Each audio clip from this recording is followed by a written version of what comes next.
بسم اللہ الرحمن الرحیم، اللہ کے نام سے جو رحمان اور رحیم ہے۔ وَلَقَدْ يَسَّرْنَا الْقُرْآنَ لِلذِّكْرِ فَهَلْ مِن مُدَّكِرٍ۔ ہم نے اس قرآن کو نصیحت کے لیے آسان ذریعہ بنا دیا ہے، پھر کیا ہے کوئی نصیحت قبول کرنے والا؟ اعوذ باللہ من الشیطان الرجیم، بسم اللہ الرحمن الرحیم، هو الذی ارسل رسوله بالهدى ودین الحق لیظہرہ علی الدین کلہ وکفی باللہ شہیدا۔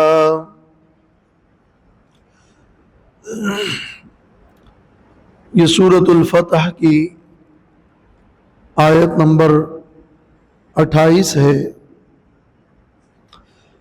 اس آیت میں اللہ تبارک و تعالی نے فرمایا کہ اللہ وہ ذات ہے جس نے اپنے رسول صلی اللہ علیہ وسلم کو بھیجا ہدایت اور دین حق دے کر، لیظہرہ علی الدین کلہ، تاکہ اللہ اس دین کو یا اس رسول کو تمام ادیان باطلہ پر غالب کر دے۔ قرآن مجید میں یہ مضمون اور اسی مضمون کی آیت سورۃ توبہ کی آیت نمبر 33 بھی ہے، اور سورۃ صف کی آیت نمبر 9 بھی ہے۔ اور یہاں بھی اللہ تعالیٰ نے اپنے پیغمبر صلی اللہ علیہ وسلم کی بعثت کا یہ مقصد بیان فرمایا ہے، اور وہ مقصد یہ کہ لیظہرہ علی الدین کلہ، اللہ نے پیغمبر صلی اللہ علیہ وسلم کو اس لیے مبعوث فرمایا تاکہ تمام ادیان باطلہ پر اس دین کو اللہ غالب کر دے۔ اس صورت میں اس مضمون کا ربط یہ ہے کہ اس سے پہلی آیت میں فرمایا لَقَدْ صَدَقَ اللَّهُ رَسُولَهُ الرُّؤْيَا بِالْحَقِّ، اللہ نے اپنے پیغمبر کے خواب کو سچا کر دیا۔ صلح حدیبیہ کے موقع پر نبی کریم صلی اللہ علیہ وسلم نے یہ خواب دیکھا تھا کہ میں اپنے ساتھیوں سمیت مکہ میں داخل ہوا ہوں، اور اس کی تعبیر آپ صلی اللہ علیہ وسلم نے یہی کی کہ ہم عمرہ کریں گے۔ اللہ تعالیٰ نے پیغمبر صلی اللہ علیہ وسلم کے اس خواب کو سچ کر دیا، لیکن اللہ نے خواب میں یہ نہیں دکھایا تھا کہ یہ عمرہ اسی سال ہوگا، بلکہ جس سال آپ صلی اللہ علیہ وسلم نے ارادہ فرمایا تو اس سال تو صلح ہوئی، اور صلح کے نتیجے میں یہ طے پایا کہ تم لوگ اگلے سال آ کر عمرہ کرو گے۔ اللہ تعالیٰ نے اس سے پہلی آیت میں تو یہ فرمایا کہ لَقَدْ صَدَقَ اللَّهُ رَسُولَهُ الرُّؤْيَا، اور اس آیت میں یہ فرمایا کہ هُوَ الَّذِي أَرْسَلَ رَسُولَهُ بِالْهُدَى،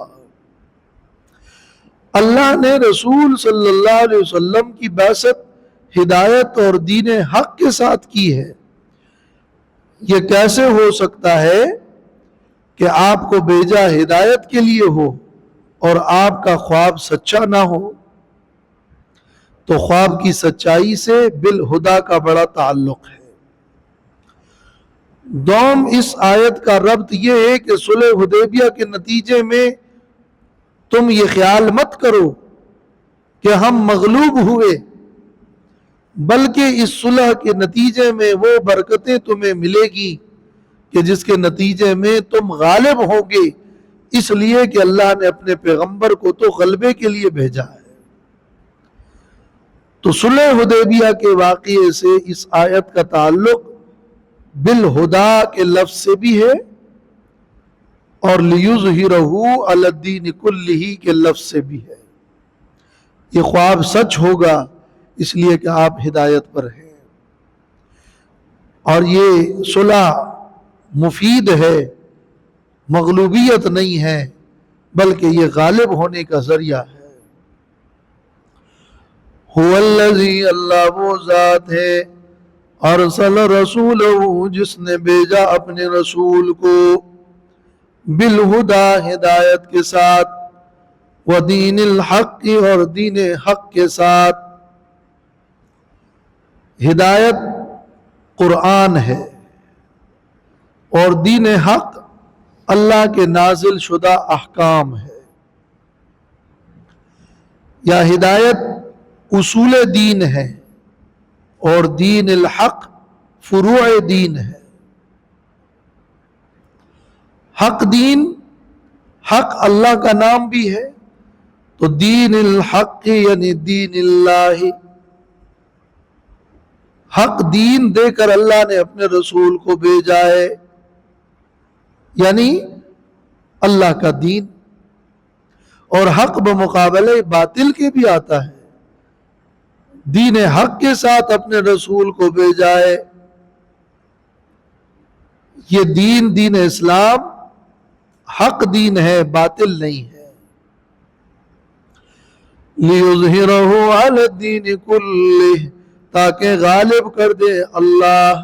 لیظہر کا فاعل ہے اللہ، اور ہو ضمیر کا مرجع ہے رسول یا دین، تاکہ غالب کر دے اللہ اس رسول کو، تاکہ غالب کر دے اللہ اس دین کو، علی الدین کلہ، ہر دین پر، تمام دوسرے ادیان پر۔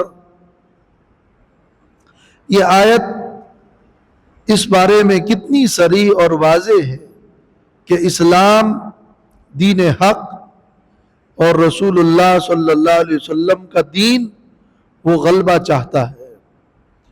اسلام وہ دین ہے کہ جس کی صرف اشاعت اور تبلیغ ہی نہیں، بلکہ اس کے غالب کرنے اور غالب ہونے کی ضرورت ہے، اس لیے کہ بغیر اس غلبہ دین کے تمام احکام پر کما حقہ عمل نہیں ہو سکتا۔ تو لیظہرہ علی الدین کلہ، غلبہ کیا ہے؟ غلبہ ایک ہوتا ہے علم اور دلیل کے ساتھ غالب ہونا، دلیل کی قوت میں غالب ہونا۔ اس اعتبار سے تو اسلام، قرآن اور سنت وہ تو غالب ہے ہی اور ہر وقت غالب ہے۔ اور دوسرا غلبہ مادی اور سیاسی غلبہ ہے۔ اسلام مادی اور سیاسی طور پر بھی غالب ہونا چاہتا ہے، اور یہ غالب ہونا نبی کریم صلی اللہ علیہ وسلم کے دور میں تو غالب ہوا، جزیرۃ العرب میں تو غالب ہوا، اور یہ غالب ہونا بعد کے ادوار میں قیامت تک اس کا سلسلہ جاری رہے گا۔ اور حضرت عیسیٰ علیہ السلام کے نزول کے بعد اور امام مہدی کے آنے کے بعد پھر اس کا وہ عظیم غلبہ ہوگا۔ لیکن آیت کو صرف جزیرۃ العرب یا کسی زمانے کے ساتھ خاص کر کے یہ کہنا کہ اسلام صرف اس خاص دور میں خاص لوگوں پر غالب ہونے کے لیے آیا تھا جو ہو گیا اور بات ختم، تو یہ آیت میں کہیں ذکر نہیں ہے، بلکہ آیت تو اس بارے میں واضح ہے اور عام ہے کہ اسلام غلبے کے لیے آیا ہے اور اسلام کا مزاج غالب ہونا ہے۔ وَكَفَى بِاللَّهِ شَهِيدًا، اور کافی ہے اللہ ہی گواہ۔ وَكَفَى بِاللَّهِ شَهِيدًا، اللہ تعالیٰ کی شہادت ایک تو یہ ہے کہ اے پیغمبر میں نے تمہیں اپنا رسول بنایا ہے، تو رسول اللہ صلی اللہ علیہ وسلم کی رسالت پر اللہ سے بڑھ کر کوئی شہادت نہیں. اس لیے کہ جب اللہ نے رسول بنایا ہے اور ایک بادشاہ اپنے قاصد کے بارے میں یہ کہے کہ یہ میرا قاصد ہے، تو باقی سب اگر انکار بھی کر دے تو وہ کوئی مضر نہیں ہے. اس لیے کہ بادشاہ نے خود کہا ہے کہ یہ میرا رسول ہے. لہذا اگر تم صلح حدیبیہ کے معاہدے میں محمد الرسول اللہ نہ بھی لکھو، محمد ابن عبداللہ لکھ دو، تب بھی وہ اللہ کے رسول ہیں. وَكَفَى بِاللَّهِ شَهِيدًا، اور وَكَفَى بِاللَّهِ شَهِيدًا آیت سے بھی اس کا تعلق ہے کہ اللہ اس پر گواہ ہے کہ اللہ اپنے پیغمبر کو اور اپنے پیغمبر کے دین کو غالب کرے گا.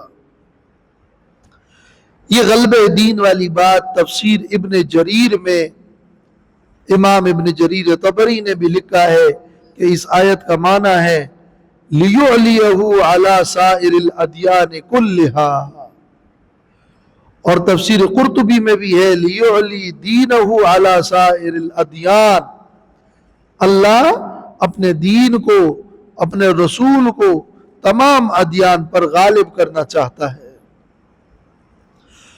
محمد رسول اللہ والذین معه اشداء علی الکفار رحماء بینہم، یہ اس سورت کی آخری آیت ہے جس میں اللہ رب العالمین نے اپنے رسول صلی اللہ علیہ وسلم اور صحابہ کرام کی شان کو بیان فرمایا ہے اور ایک بہت بڑی اور خوشخبری اور بشارت دی ہے.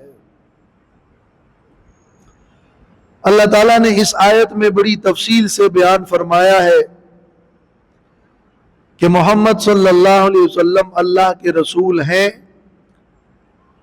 اور فرمایا جو ان کی معیت کے ساتھی ہیں اور ان کے صحابہ ہیں، ان کی یہ خوبی ہے کہ وہ کافروں کے مقابلے میں سخت ہیں اور آپس میں اپنے درمیان، مومنین کے درمیان رحم دل اور نرم خو اور مہربان ہیں. ان کی یہ خوبی ہے کہ وہ جس طرح آپس میں تعلق اچھا رکھتے ہیں، اپنے اللہ سے بھی ان کا تعلق اتنا قوی اور مضبوط ہے کہ وہ رکوع کرنے والے ہیں اور سجدہ کرنے والے ہیں، اور ان کا یہ عمل کسی ریا پر مبنی نہیں ہے بلکہ اخلاص پر مبنی ہے. اور ان کی شرافت اور ان کی حقانیت ان کے چہروں سے ٹپکتی ہے، ان کے اخلاق کا اظہار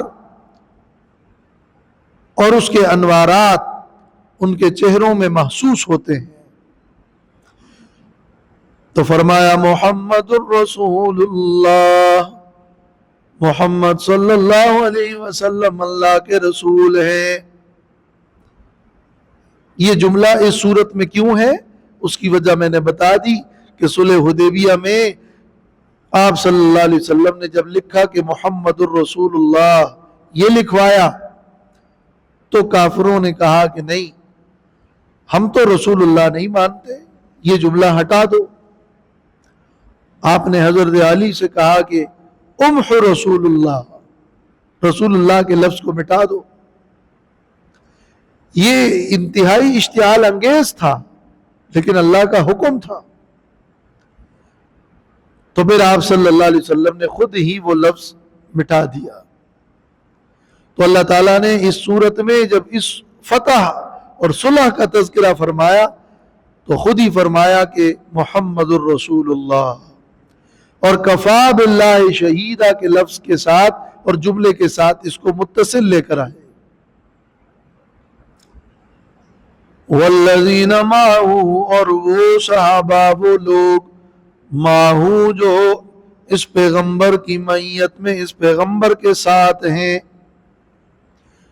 وہ ساتھ ان کے صلح حدیبیہ میں جو لوگ ساتھ تھے وہ تمام صحابہ کرام تو بالخصوص مراد ہیں، اور وہ 1400 صحابہ کرام تھے۔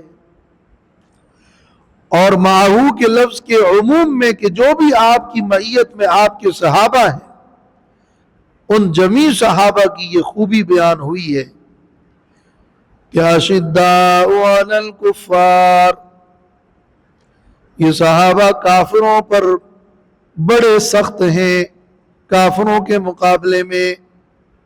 اشداء شدید کی جمع ہے۔ رحماء بینہم، آپس میں بڑے مہربان ہیں۔ رحماء رحیم کی جمع ہے۔ تو صحابہ کرام کی یہ دو خوبیاں، اشداء بھی ہے اور رحماء بھی ہے، لیکن کافروں کے مقابلے میں سخت ہیں اور آپس میں نرم ہے۔ کافروں کے مقابلے میں سخت کا مطلب یہ ہے کہ جب وہ میدان جنگ میں ہوتے ہیں اور جب ان کے مقابلے میں حربی کافر ہوتے ہیں تو پھر وہ کوئی نرمی نہیں دکھاتے۔ اور اس کا مطلب یہ ہے کہ دینی معاملات میں اللہ رسول کے حکم کے مقابلے میں ان میں کسی قسم کی کوئی لچک نہیں ہے، اور وہ اس حوالے سے بڑے اشداء اور بڑے ہی متسلب فی الدین واقع ہوئے ہیں، اور وہ اس حوالے سے اپنی ایمان، اپنے نظریات پر کوئی سمجھوتا نہیں کرتے، اور وہ سخت چٹان بن جاتے ہیں۔ البتہ آپس میں یا امن کے حالات میں وہ نہایت ہی حسن اخلاق والے ہیں، اور رحماء اور نرم دل ہیں۔ اور رحماء کا بھی یہی مطلب ہے کہ آپس میں ان کا دل ایک دوسرے کے لیے نرم ہوتا ہے، ان میں لچک ہوتی ہے، وہ بھائیوں کی طرح رہتے ہیں۔ ان کا اختلاف بھی ہو جائے تو آراء کے اختلاف کو وہ بغض و عداوت کا ذریعہ نہیں بناتے۔ یہ ان کی آراء کا اور آپس میں بعض فروعات کا یا کچھ تدابیر کا اختلاف ہو تو ہو، لیکن ان کے دل آپس میں رحماء بینہم کی پوری تصویر ہوتے ہیں۔ لہذا یہ رحماء کا لفظ صحابہ کے آپس کے اختلاف کے ساتھ کوئی ٹکراؤ نہیں رکھتا۔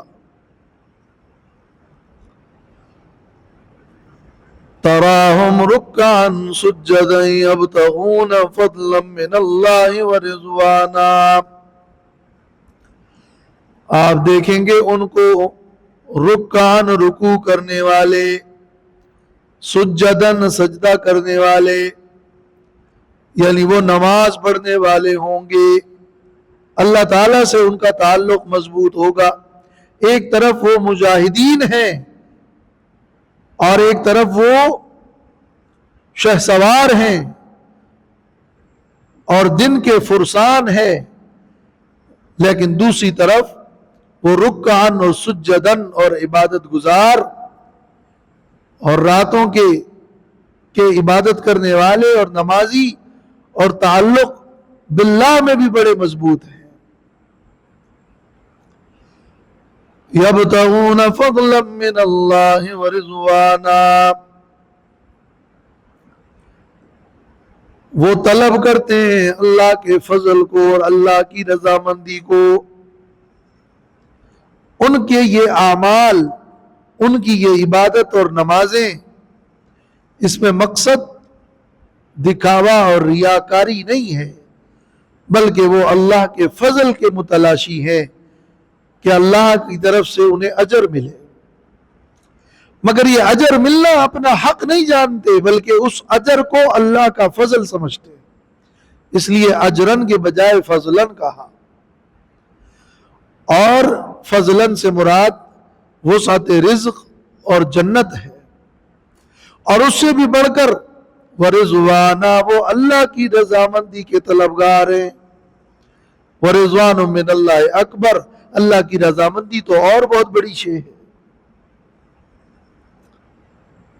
سیماہم فی وجوہہم من اثر السجود، یہ اب اس آیت میں وہ 7ویں خوبی ہے صحابہ کرام کی. پہلی خوبی تھی معہو کہ وہ نبی کی معیت والے ہیں، دوسری تھی اشداء، تیسری تھی رحما، چوتھی تھی رکعن، پانچویں تھی سجدن، چھٹی خوبی تھی یبتغون فضلا من اللہ ورضوانا، اور یہ 7ویں خوبی ہے کہ سیماہم فی وجوہہم، ان کی علامت ان کے چہروں میں موجود ہے، من اثر السجود، سجدہ کرنے کے اثر کی وجہ سے. وہ اللہ کے آگے سجدہ ریز ہوتے ہیں جس کے اثرات ان کے چہروں میں نمایاں ہوتے ہیں. سیما کا مطلب علامت اور شناخت. اب یہ ان کے چہروں میں جو علامت ہے وہ ایک تو دنیا میں ہے، میں تو انہوں نے تحریف کر دی تھی، لیکن آج کی موجودہ تورات میں بھی صحابہ کی خوبیاں موجود ہیں.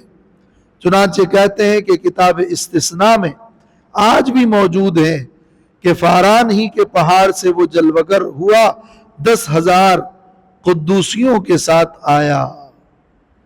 تو فاران کی پہاڑی مکہ کی، اور قدوسیوں سے مراد صحابہ کرام جو کہ فتح مکہ کے موقع پر 10,000 تھے.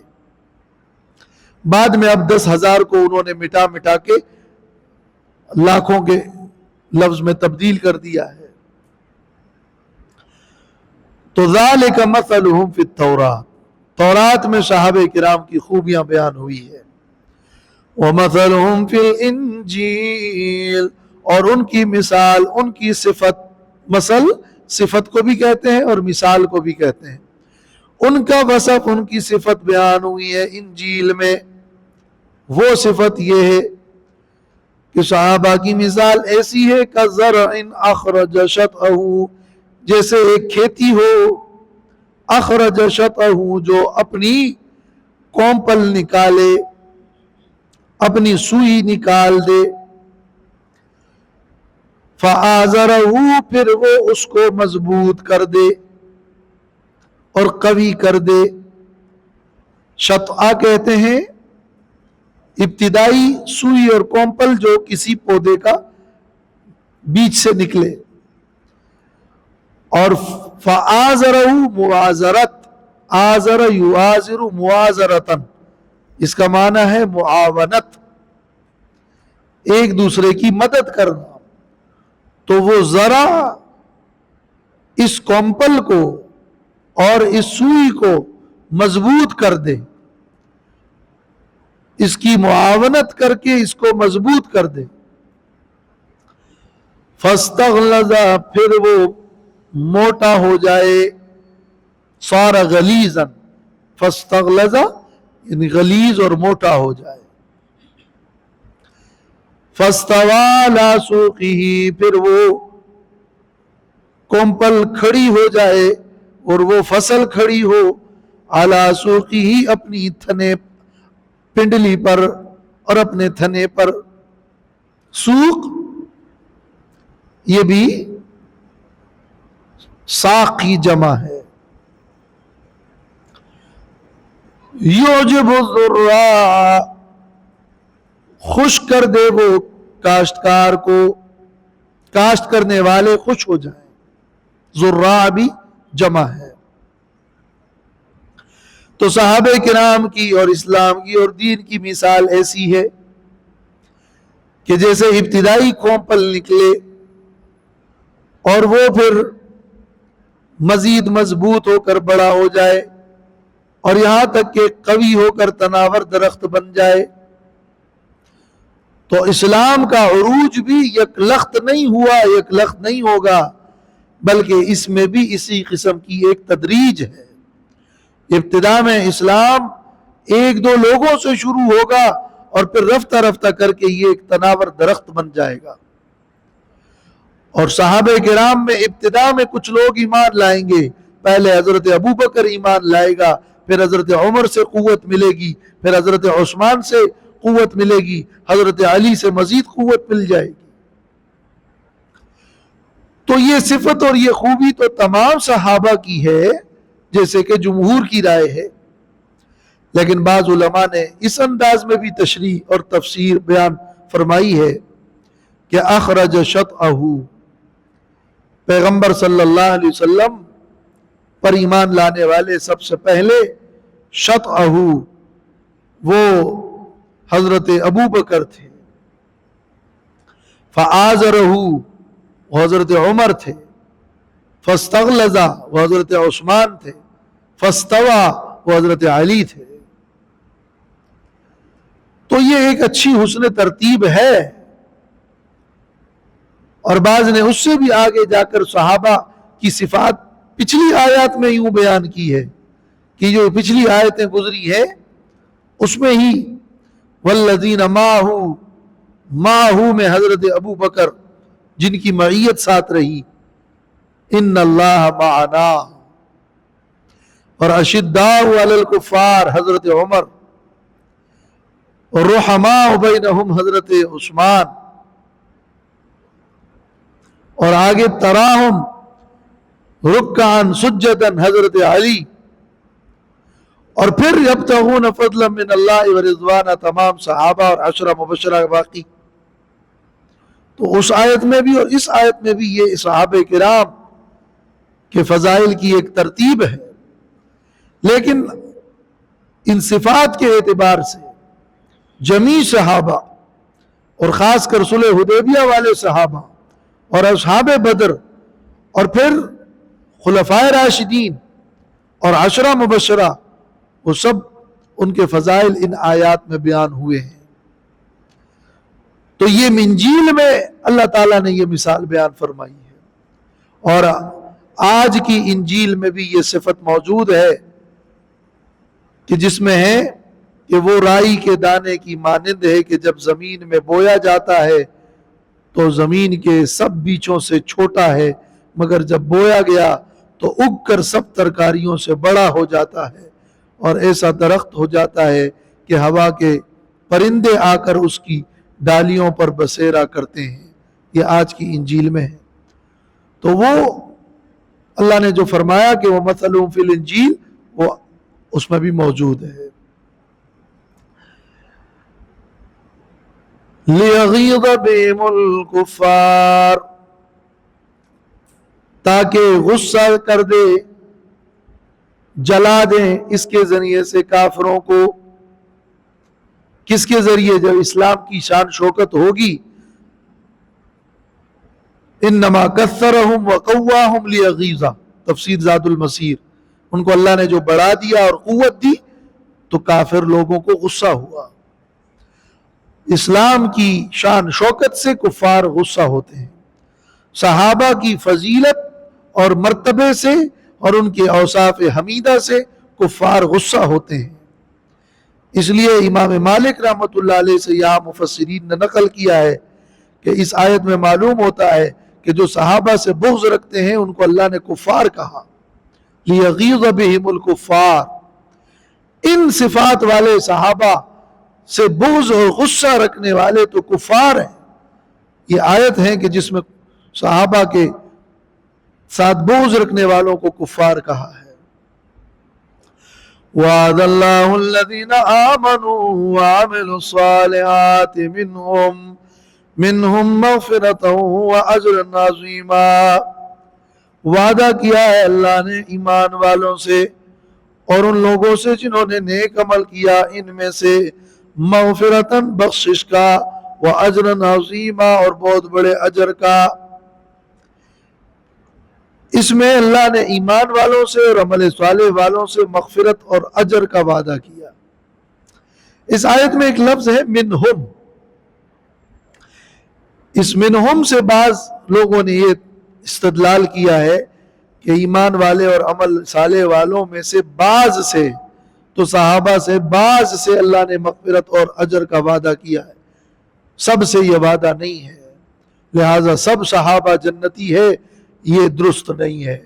لیکن ان کا یہ استدلال اس لیے غلط ہے کہ یہاں منہم میں یہ من تبعیض کے لیے نہیں ہے، اور نہیں ہے اس لیے کہ پچھلی پوری صورت میں جو صحابہ کرام کے فضائل بیان ہوئے ہیں انصار اور مہاجرین کے، اور جو یہ صفات ذکر ہوئی ہیں، اس کے ساتھ منہم کا مطلب یہ ہے کہ ایمان والوں میں ان صحابہ کے گروہ اور ان کا جو گروپ ہے، اور منہم کا معنی